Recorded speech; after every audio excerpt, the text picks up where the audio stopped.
Muy bien, amigos y amigas de amantes de la química, bienvenidos a su canal, donde vamos a estar entonces continuando la clínica de ciencias naturales del área de biología, clínica para pruebas nacionales. Continuemos con nuestras preguntas. Bien, tenemos por acá 3 preguntas.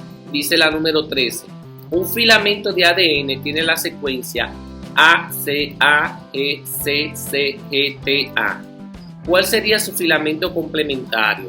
Recordándote pues que la A significa adenina, la C citosina, la G guanina y la T timina. Para responder tenemos que saber lo siguiente, que la citosina siempre se va a unir con la guanina y que la timina siempre se va a unir con la adenina. Entonces, si vemos que acá comienza con una A de adenina, nuestra respuesta tiene que empezar con una T, que entonces la única que empieza con una T es la B, timina. Entonces, si te fijas, la C luego se aparea con la G. Es como si tú tienes esta hebra y la pones justo encima de ella. Entonces, si tú haces eso, te vas a dar cuenta que la C siempre tiene que ir con la G, que la A tiene que ir con la T. Entonces, fíjate, acá termina con una A, pues esta tiene que terminar con una T. Continuemos con la pregunta 14. Dice, las moléculas de ADN de diversas especies se diferencian en su secuencia de... Bien, la respuesta correcta acá es la secuencia de las bases nitrogenadas. Desde el punto de vista de composición, la molécula de ADN es similar en todas las especies, ya que el ADN posee en todas las especies 4 bases nitrogenadas, que las mencionamos ya, adenina, guanina, citosina y timina. Aparte de tener el azúcar, que es la desoxirribosa en el ADN y el grupo fosfato. Entonces, la diferencia que existe en el ADN de cada especie radica en la secuencia de los nucleótidos que la integran. La secuencia de nucleótidos, entonces, es la que determina el código específico que permite la diferenciación entre las diferentes especies de seres vivos. ¿Por qué no hemos dicho acá del tipo de nucleótidos? Porque el tipo de nucleótidos también es igual. No es el tipo de nucleótidos, sino la secuencia de nucleótidos. ¿Y quién da esa secuencia de nucleótidos? La secuencia de las bases nitrogenadas. Por esto es la T. Tenemos acá también la pregunta número 15. Dice, la diferencia entre ADN y el ARN es que el fosfato del azúcar del ARN contiene, respuesta correcta, A, ribosa en lugar de la desoxirribosa. Por esto el nombre ADN significa ácido desoxirribonucleico y el ARN significa ácido ribonucleico. Entonces, ribo de ribosa en el ARN y en el ADN desoxirribo de desoxirribosa. Entonces, por esto la respuesta correcta es la A. Muy bien, nuestra siguiente pregunta dice, el elemento más abundante en el universo es, respuesta correcta, D, hidrógeno. Entonces vemos acá en esta imagen la abundancia de los elementos en el universo. El hidrógeno constituye el 73.9%, el helio un 24%, el oxígeno así es, 1%, o sea, fíjate, 1%. Y así entre los demás elementos. Entonces, el hidrógeno es el elemento más abundante en el universo.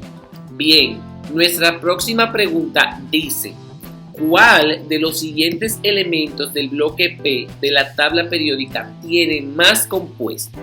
La respuesta a esto nos la da la química orgánica. Sabemos que la química orgánica es la química que estudia los compuestos del carbono. Por lo tanto, la respuesta correcta es la D. Cabe destacar, antes de pasar a la próxima pregunta, que existen más de 20 millones de compuestos orgánicos. Es decir, que el átomo de carbono es el elemento del bloque P que tiene más compuestos.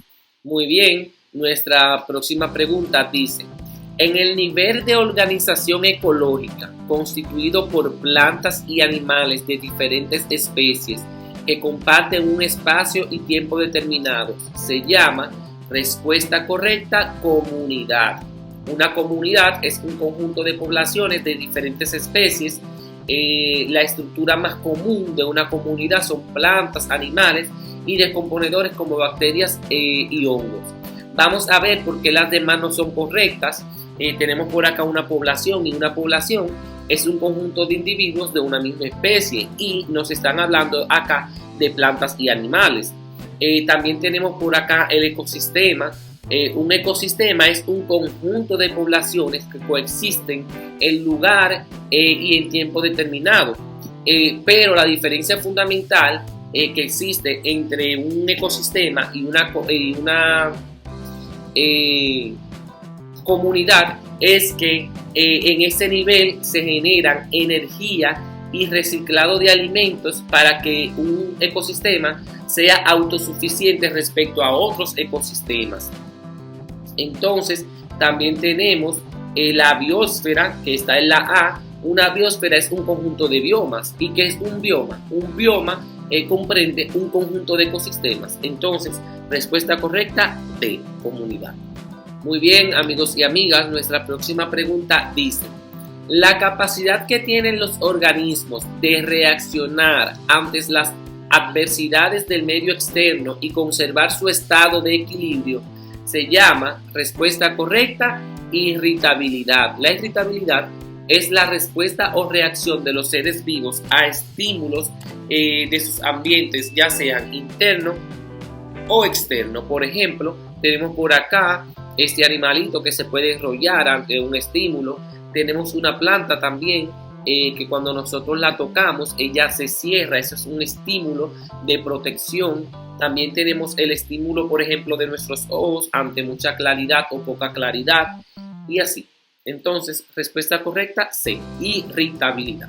Muy bien, nuestra próxima pregunta dice: el crecimiento de un organismo consiste en el aumento de su tamaño o de alguna de sus partes. ¿Cómo se llaman las sustancias que regulan el crecimiento de los seres vivos? Para esto te he puesto acá esta imagen. Dice la hipófisis o pituitaria. Se ubica dentro del cráneo y debajo del encéfalo. Por acá la tenemos. Y se trata de la hormona del crecimiento. Entonces, respuesta correcta, hormonas. Hormonas. He puesto esta imagen para que leas acá la palabra hormona y te des cuenta que las hormonas son las que ayudan al crecimiento de un organismo o de alguna de sus partes. Bien, tenemos por acá otra pregunta que dice: la pasteurización consiste en... Por acá te he puesto una imagen antes de responder, y es que la pasteurización es un proceso que es realizado en líquidos, generalmente en alimentos, con la intención de reducir la presencia de agentes patógenos, como por ejemplo bacterias, mohos, levaduras, entre otras. Entonces lo que se hace es aumentar por pocos segundos la temperatura de dicho alimento líquido hasta 80 grados Celsius y luego enfriarlo rápidamente. Entonces, respuesta correcta, C. La pasteurización consiste en destruir los microorganismos de ciertos alimentos líquidos sin alterar su valor nutritivo. Esto lo descubrió Louis Pasteur, por eso pasteurización por su apellido. Pasemos a nuestra próxima pregunta. Bien, esta dice: ¿cómo se llama el proceso mediante el cual una molécula de ADN construye una copia exactamente igual a ella misma? La respuesta correcta es la B, replicación. Vemos por acá el proceso. Tenemos acá una hebra de ADN que de alguna manera con una helicasa se abre. Entonces esas dos hebras, no voy a explicar todo, pero bueno, gracias a otras sustancias químicas que se liberan para que esto ocurra, se crea una hebra paralela a la hebra original. Entonces vemos por acá como de una hebra salen dos. Respuesta correcta, B, replicación. Muy bien, tenemos por acá nuestra próxima pregunta que dice: ¿en qué principio se basa la teoría de Charles Darwin? Cada vez que nos hablan de Charles Darwin tiene que venir a nuestra mente selección natural. Por lo tanto, respuesta correcta, B. Por acá he dejado una imagen muy común de la selección natural.